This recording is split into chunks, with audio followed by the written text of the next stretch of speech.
하나님 아버지의 사랑과 우리 주 예수 그리스도의 은혜와 평강이 저와 여러분 심령 속에 말씀과 성령으로 충만하시기를 우리 주 예수 그리스도 이름으로 간절히 축원합니다. 오늘은요, 신약성경 마태복음 14장 1절에서 12절 말씀을 본문으로 해서요, 헤롯의 악행과 세례 요한의 순교와 다시 재림하시는 주 예수 그리스도라는 제목으로 하나님의 말씀을 받도록 하겠습니다. 먼저 1절과 2절인데요. 그때에 분봉왕 헤롯이 예수님의 소문을 듣고 그 신하들에게 이르되 이는 세례 요한이라 저가 죽은 자 가운데서 살아났으니 그러므로 이런 권능이 그 속에서 운동하는도다 하더라. 여기에서요, 분봉왕은 로마 황제 임명을 받아서 일정한 지역을 통치하는 왕인데요. 여기에 헤롯은 예수님께서 탄생하실 당시에 있었던 헤롯 왕, 대헤롯의 아들 헤롯 안티파스입니다. 그는 갈릴리와 베레아 지방을 BC 4년부터 서기 39년까지 통치하였고요. 세례 요한을 죽인 사람입니다. 헤롯이 예수님의 소문을 듣고 죽은 세례 요한이 살아나서 권능이 그 속에서 운동한다고 말하였습니다. 헤롯 왕은 부활을 알았고 하나님의 권능과 이적도 어느 정도 지식으로 알고 있었습니다. 그러나 신앙으로 나아가지 못하고 마귀의 올무에 걸려서 하나님의 사람을 죽이는 악한 일을 하였습니다. 3절과 4절인데요. 전에 헤롯이 그 동생 빌립의 아내 헤로디아의 일로 요한을 잡아 결박하여 옥에 가두었으니 이는 요한이 헤롯에게 말하되 당신이 그 여자를 취하는 것이 옳지 않다 하였음이라. 자, 헤로디아가 대헤롯의 손녀인데요. 그의 숙부인 빌립 1세와 처음 결혼을 했다가 이혼을 하고 헤롯 안티파스, 즉 시숙과 재혼을 한 부도덕한 여자입니다. 헤롯 왕이, 그러니까 안티파스 왕이 자기가 자기 조카 딸이자 제수를 빼앗아 데리고 살고 있기 때문에 세례 요한이 책망을 한 것입니다. 그 책망으로 인하여 헤롯이 요한을 옥에 가두어 놓았었습니다. 이 감옥은 사해 동쪽 마케르스 성 중에 있는 옥이라고 하는데요. 헤롯이 세례 요한을 의롭고 거룩한 사람으로 알고 그의 말을 들을 때 크게 번민을 느끼면서도 달게 들었다고 말씀하고 있습니다. 헤롯이 요한을 의인인 줄 알고 거룩한 사람인 줄도 알고 또 책망하는 말을 옳게 여기면서도 자기의 죄를 회개하지 않고 감옥에 가두었다가 헤로디아의 간교한 술책에 빠져 세례 요한을 죽이게 된 것입니다. 우리가 하나님의 이적과 능력을 믿고 부활을 믿으며 하나님의 말씀이 옳다고 생각하는 데에만 그치지 말고 자기의 생활이 실제로 죄와 구별되어서 하나님의 말씀대로 올바로 걸어 나아가지 못하면 마침내는 마귀의 올무에 걸려들어서 생각하지 못한 무서운 죄 가운데 빠지게 됩니다. 올바른 신조와 교리를 가지고 있다고 해서 다 된 것이 아닙니다. 자기가 하나님의 말씀으로 책망을 달게 받고 즉시로 주 예수 그리스도의 십자가의 보혈, 영원한 속량함 안에서 죄를 회개하여 끊어버리고 하나님의 뜻대로만 걸어 나가는 것이 아주 중요합니다. 5절인데요. 헤롯이 요한을 죽이려 하되 민중이 저를 선지자로 여김으로 민중을 두려워하더니. 자, 여기서 헤롯은 자기의 죄를 은폐하려고 세례 요한을 의로운 사람인 줄 알면서도 죽이려고 했습니다. 그러나 민중을 두려워하여 죽이지는 않았습니다. 헤롯은 하나님보다 사람을 더 두려워하는 사람이었습니다. 6절인데요. 마침 헤롯의 생일을 당하여 헤로디아의 딸이 연석 가운데서 춤을 추어 헤롯을 기쁘게 하니. 자, 헤로디아의 딸은 빌립 1세의 딸입니다. 이름은 살로메라고 하고요. 당시에 17살쯤 되었다고 합니다. 헤롯이 생일을 당하여 크게 잔치를 베풀고 즐거워할 때에 헤로디아의 딸이 와서 춤을 추었습니다. 마귀가 기회를 타서 헤롯을 멸망하게 하려고 이 소녀를 들여보내서 춤을 추게 만들었습니다. 마귀는 언제나 기회를 타서 일시적으로 기쁘게 해주고 그 방탕함을 이용하여 사람을 멸망시키려고 하는 것입니다. 그래서 디모데전서 5장 6절에 보시면요. 세상 일락의 즐거움을 좋아하는 이는 살았으나 죽었느니라 라고 말씀하고 있습니다. 7절인데요.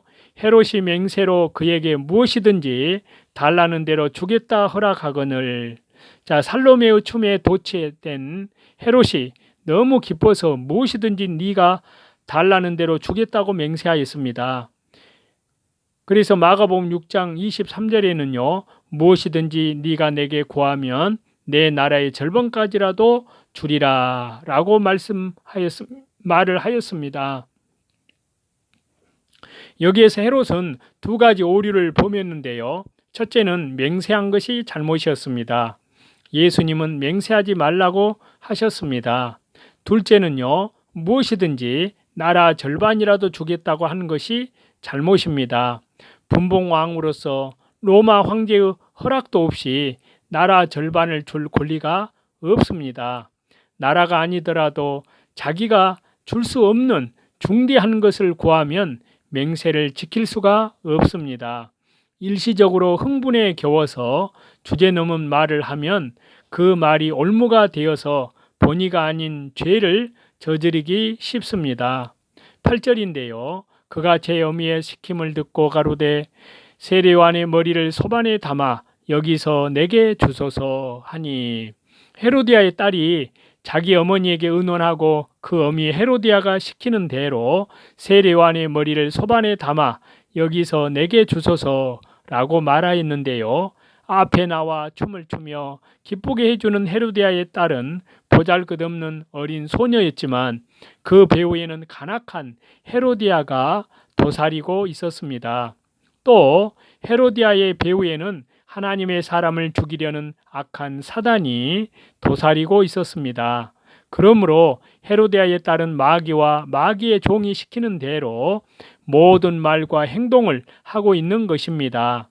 헤롯이 이것을 알지 못하고요. 그 소녀만 상대했기 때문에 마귀의 올무에 걸려서 하나님의 사람을 죽이는 무서운 죄를 범하게 되었습니다. 9절인데요. 왕이 근심하나 자기의 맹세한 것과 그 함께 앉은 사람들을 인하여 주라 명하고, 자, 헤롯이 근심하면서도 자기가 맹세한 것과 함께 앉은 사람들 앞에서 자기의 위신을 지키기 위해 가책을 느끼면서도 세례요한의 머리를 주라고 명령하였습니다. 헤롯이 그런 상태에서도 세례요한의 머리를 주지 않았어야 합니다. 자기가 맹세한 것보다 하나님의 뜻이 더 크고 사람들보다 하나님이 더 두렵기 때문입니다. 하나님 앞에 올바로 하기 위하여 요한을 죽이지 않았다고 하면 하나님께서 더욱 권위를 높여 주었을 것이고요. 백성들도 왕을 좋게 여기도록 하나님께서 역사하여 주었을 것입니다. 또 헤로디아의 모녀도 하나님께서 그들을 눌러서 꼼짝 못하게 해 주셨을 것입니다. 맹세한 것이 하나님의 뜻과 다르다면 맹세한 것을 버리고 하나님의 뜻을 따라가야 됩니다. 맹세한 것을 지키지 않아서 자기 일신이 멀어지고 또 낮아진다고 할지라도 하나님의 뜻을 이루어 드린다면 하나님께서 기뻐하시고 축복해 주십니다.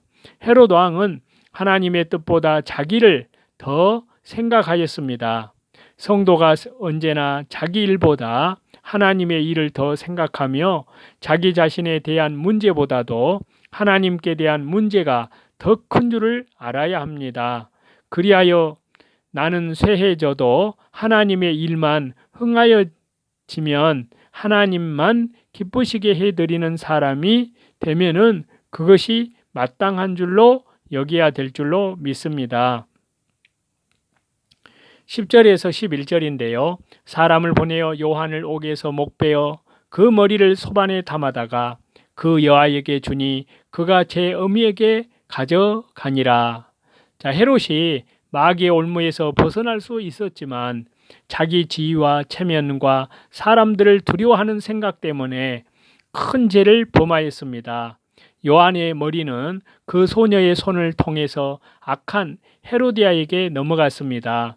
하나님을 위하여 순교한 세례 요한은 하나님 나라 본국에 가서 큰 상급을 받게 됩니다.